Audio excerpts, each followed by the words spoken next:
નમસ્કાર. આજે આપણે શિક્ષણ પાછળના એક ખૂબ જ મૂળભૂત પણ એટલા જ ઊંડા સવાલ વિશે વાત કરીશું. સવાલ છે, શા માટે? ચાલો આ રસપ્રદ વિષયને જરા ઊંડાણથી સમજીએ. આપણે બધા જ સ્કૂલમાં તો ગયા જ છીએ, બરાબર ને? પણ શું ક્યારે આપણે અટકીને વિચાર્યું છે કે આપણે સ્કૂલે જ જઈએ જ છીએ શા માટે? ભણવાનો, શીખવાનો અસલી હેતુ શું છે? આ એવા સવાલો છે જે સીધા શિક્ષણના મૂળ સુધી પહોંચે છે, અને આજે આપણે એના જ જવાબો શોધવાનો પ્રયત્ન કરીશું. તો ચાલો આપણે શરૂઆત એકદમ મૂળભૂત વાતથી કરીએ. શિક્ષણ એટલે આખરે છે શું? કોઈપણ મોટી ચર્ચા કરતા પહેલાં એનો અર્થ સ્પષ્ટ હોવો ખૂબ જ જરૂરી છે.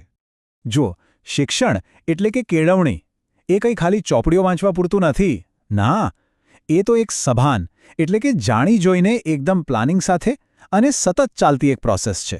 અને એનું મુખ્ય ધ્યેય શું છે ખબર છે? વ્યક્તિનો સર્વાંગી વિકાસ. આ કોઈ ડેસ્ટિનેશન નથી, પણ એક આખી સફર છે, એક બદલાવની સફર. હવે આ જ વાતને સ્વામી વિવેકાનંદ એકદમ અલગ રીતે જુએ છે. એ કહે છે કે કેળવણી એ મનુષ્યમાં રહેલી પૂર્ણતાનો પ્રગટાવ છે. આનો મતલબ શું થયો? મતલબ કે શિક્ષણ બહારથી કંઈ નવું નથી ઉમેરતું, પણ આપણી અંદર જે શ્રેષ્ઠતા પહેલેથી જ છે ને, એને બસ બહાર લાવવાનું કામ કરે છે. તો બીજી તરફ જ્હોન ડ્યુઈ જેવા વિચારક એકદમ અલગ પણ એટલી જ મજબૂત વાત કરે છે. એમના મતે શિક્ષણ એ ભવિષ્યના જીવનની કોઈ તૈયારી નથી, પણ એ તો પોતે જ જીવન જીવવાની એક પ્રોસેસ છે. એટલે કે આપણે જે કંઈ શીખીએ છીએ એ અત્યારે વર્તમાનમાં જીવવા માટે છે, ભવિષ્યની તૈયારી માટે નહીં. શિક્ષણ અને જીવન બે અલગ વસ્તુઓ છે જ નહીં. અને હવે વાત કરીએ મહાત્મા ગાંધીની. તેઓ આ વિચારને હજી વધારે વિસ્તાર આપે છે. એ કહે છે કે શિક્ષણ એટલે બાળક અને માણસના શરીર, મન અને આત્મા, આ ત્રણેયમાં જે શ્રેષ્ઠ છે ને, એને બહાર લાવીને વિકસાવવું. અહીં ફરીથી એ જ શબ્દ આવે છે, સર્વાંગી, જે બતાવે છે કે સાચું શિક્ષણ વ્યક્તિના દરેક પાસાને સ્પર્શે છે. સારું, તો આટલી બધી સરસ વ્યાખ્યાઓ તો આપણે જોઈ, પણ એના આધારે શિક્ષણના નક્કર હેતુઓ શું હોઈ શકે? ચાલો હવે આપણે એ જોઈએ કે આ હેતુઓ કેવી રીતે એક વ્યક્તિના વિકાસથી શરૂ થઈને આખા દેશના લક્ષ્યો સુધી પહોંચે છે.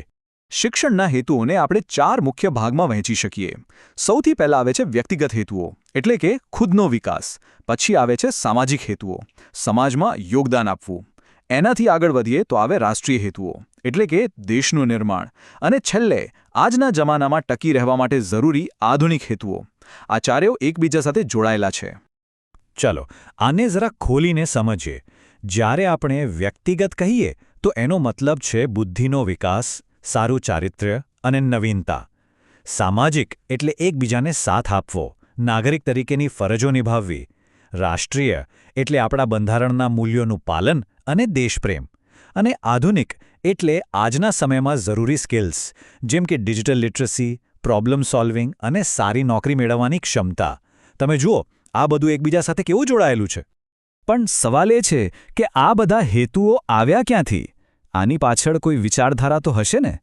તો ચાલો હવે આપણે આ હેતુઓ પાછળ જે ફિલોસોફી એટલે કે તત્વજ્ઞાન રહેલું છે એને સમજીએ.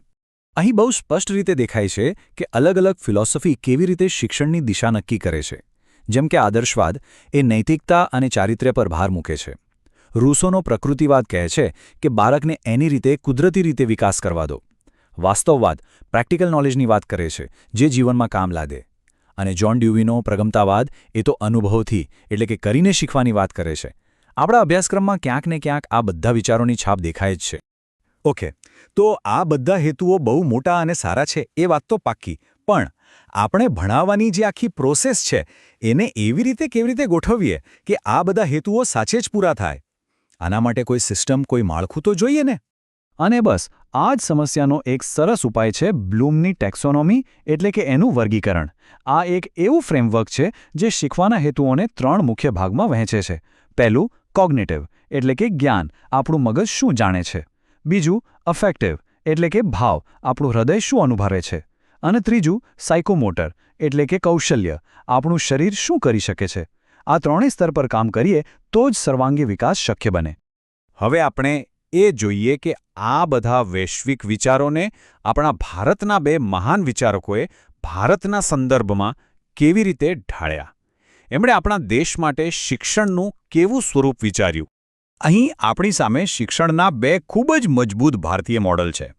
એક બાજુ છે મહાત્મા ગાંધીની નઈ તાલીમ. એમાં શ્રમ અને હાથથી કામ કરીને શીખવાની વાત છે, જેથી વ્યક્તિ સ્વાવલંબી બને. તો બીજી બાજુ છે રવિન્દ્રનાથ ટાગોરનો વિચાર, જે પ્રકૃતિ સાથે જોડાઈને ક્રિએટિવિટી અને માનવતા પર ભાર મૂકે છે. જુઓ, બંનેનો ધ્યેય તો સર્વાંગી વિકાસ જ છે, પણ રસ્તા અલગ અલગ છે. અને મજાની વાત એ છે કે બંને વિચારો આજે પણ એટલા જ મહત્વના છે. તો આ બધી ચર્ચા પછી ચાલો એક આખરી સવાલ પર આવીએ. આ એઆઈ એટલે કે આર્ટિફિશિયલ ઇન્ટેલિજન્સનો જમાનો છે. મશીનો હવે જ્ઞાન અને સ્કિલ્સનું ઘણું કામ કરવા લાગ્યા છે. તો આવા સમયમાં આપણે જે હેતુઓ જોયા એમાંથી સૌથી વધુ મહત્વનો હેતુ કયો ગણાય? શું એ ચારિત્ર્ય છે, ક્રિએટિવિટી છે, કે પછી એકબીજા પ્રત્યેની સામાજિક જવાબદારી? આ એક એવો સવાલ છે જે આવનારા સમયમાં શિક્ષણની દિશા નક્કી કરશે. વિચારવા જેવો સવાલ છે ખરું ને?